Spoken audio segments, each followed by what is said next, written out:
I don't think I'll be going to Sweden anytime soon.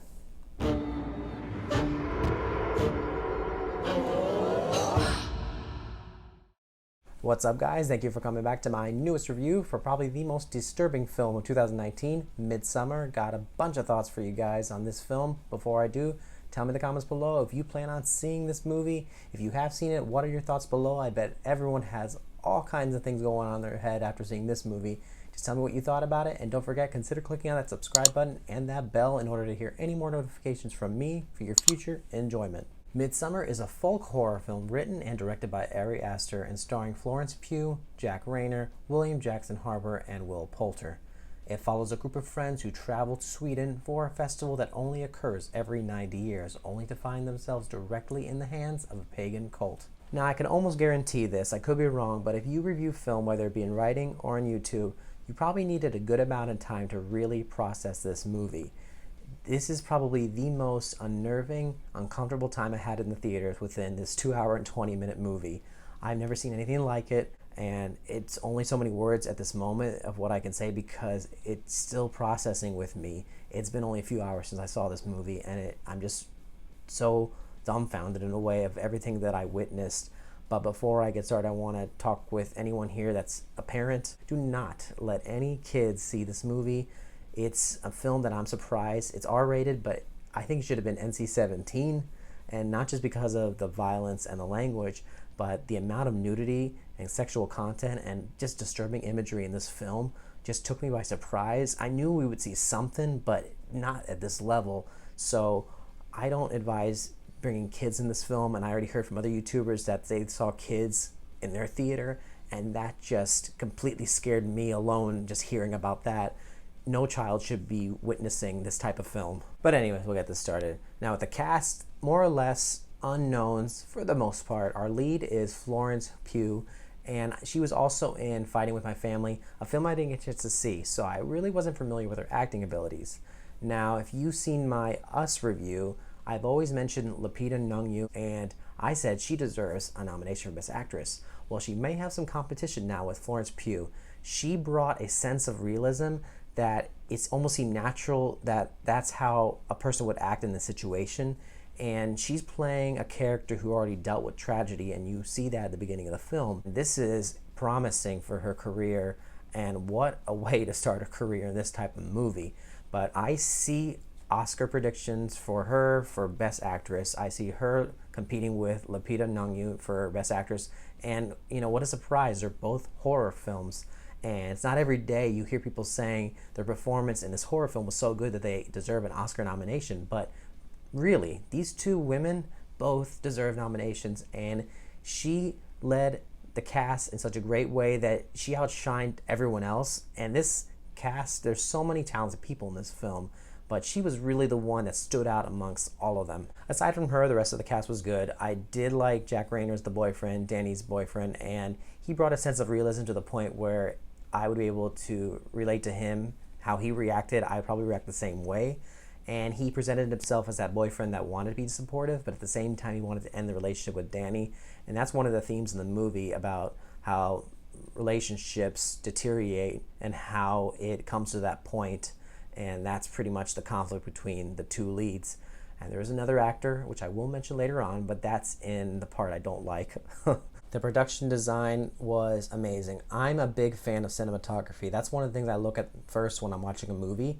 The story is important, the acting is important, the directing is important, but I love seeing how the camera works in ways of how it's shot, the colors, the lighting, just how it's used. And this movie brings a sense of life, so to speak. Even though it's a very disturbing, grotesque film, it presents itself in such a beautiful vision that you cannot believe this is the type of movie that everyone's talking about it as being such a disturbing film. And it's out in the open most of the time, so you do get that sunlight, that look of it, so they use that to their advantage with the sun, and you just get very, very great visions of the valleys in the back, flowers everywhere. Even the interior of the buildings present such interesting colors, and the murals you see all over the walls. There's many pictures, all kinds of drawings that represent something, and that's one of the reasons why I say this movie deserves a second viewing, because They might be things that you didn't see the first time that you'll notice the second time. And I think some of these pictures and some of these murals that you see kind of tell the story. And if you see at the beginning of the film, it opens up with an entire mural, and it looks like it's telling the story of what we're about to see. So when you watch this film, look at that mural, the very first shot, and you'll notice things at the end of the film, if you kind of remember that picture, that those are events that occurred during the movie. The score was another aspect that I really appreciated. Now, if you've seen Hereditary, the score in that film is very haunting, to the point to where if I were to walk into my own apartment and I heard that music playing, especially the music that's played towards the end of that film, I'd run right out of my apartment. That's how much it creeps me out. The score in this film has that same haunting presence, but almost in a different way. It feels like you're in a festival. It feels like you're part of a folk tradition, something that you would see in a far-off town, and it has that sense of something's not right within the score. Last positive is regarding our director, Ari Aster. He's probably one of my favorite directors as of now, and that's because he seems like a guy that's not afraid to do what other directors may not want to do. He does it all, and he exposes everything. And he's only done 2 feature films. He's directed a few other short films before this, but Hereditary and Midsommar are really his only big released films. And these 2 movies alone, it really shows his style. He's also doing something new to the horror genre, just like with Jordan Peele. Now with Peele, it's social issues. With Aster, it's mainly themes regarding grief and how our characters are dealing with the loss of somebody they loved and how they process that throughout the movie while dealing with any of the phenomena that's occurring, or in this case, a pagan cult, and how our lead character is dealing with that. And when you watch his films, Hereditary or Midsommar, you're not really scared. Maybe in Hereditary there are a few scenes that really will jump scare you, but it gives you that sense of that uncomfortable, unsettling feeling to where when the movie ends, you have that still embedded into your head and you're still scared. So he just does it in such a way that creates a new art form in the horror genre that's really appealing. Now, a few negatives. One is that this movie is a bit overlong. It runs for 2 hours and 20 minutes, and that's pretty long for a horror film. So the general audiences may not find that appealing. And with that, there are a few minor subplots dealing with our main characters I felt should have been cut, and it would have reduced the running time, but also keeping that main storyline intact. And the first 30 minutes or so are dealing with our main characters, mainly Danny, our main actress, and she's dealing with the loss of her family and how she's coping with that, how her boyfriend's trying to support her. You're talking about all their friends talking about the trip to Sweden. So it really goes at a glacial pace, and some people just may get bored within the first hour. I even heard a fellow YouTuber say that some people actually left the theater an hour into the movie, and that was around the time when the first disturbing thing happens in the film. So I just gotta say, this movie may not be for everyone because it may be overlong, it may be boring to some people, and it may not be what they're expecting. Now, as I mentioned, there was one character I did not like, and that was the actor Will Poulter that plays one of the friends that goes on the trip.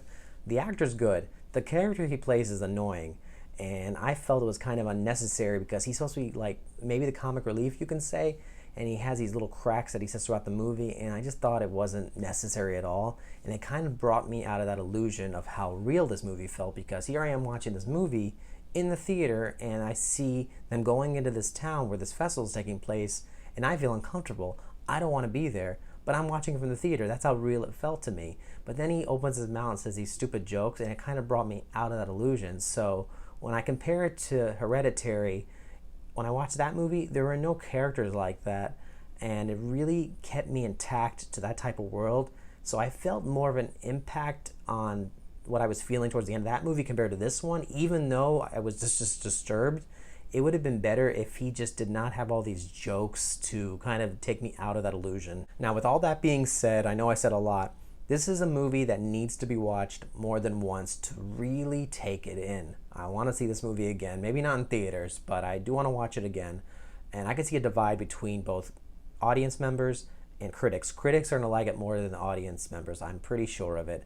It's just a film that you really got to understand and really got to see where the director's coming from, because it's not just for entertainment. It really makes you think. And I really did like it in the end, just not as much as Hereditary, but I have to give this movie probably a 9 out of 10 in my grading scale. This is a movie that will be remembered years to come, either be disturbing or classic, whatever you want to call it. This movie will be remembered years from now. But once again, tell me your thoughts below if you do plan on seeing this movie or not, if you found it disturbing just as much as I found it disturbing. Thank you guys so much for watching my review. Don't forget to give it a like if you like my review and to subscribe to hear any more reviews from me. Y'all have a great day. See you next time.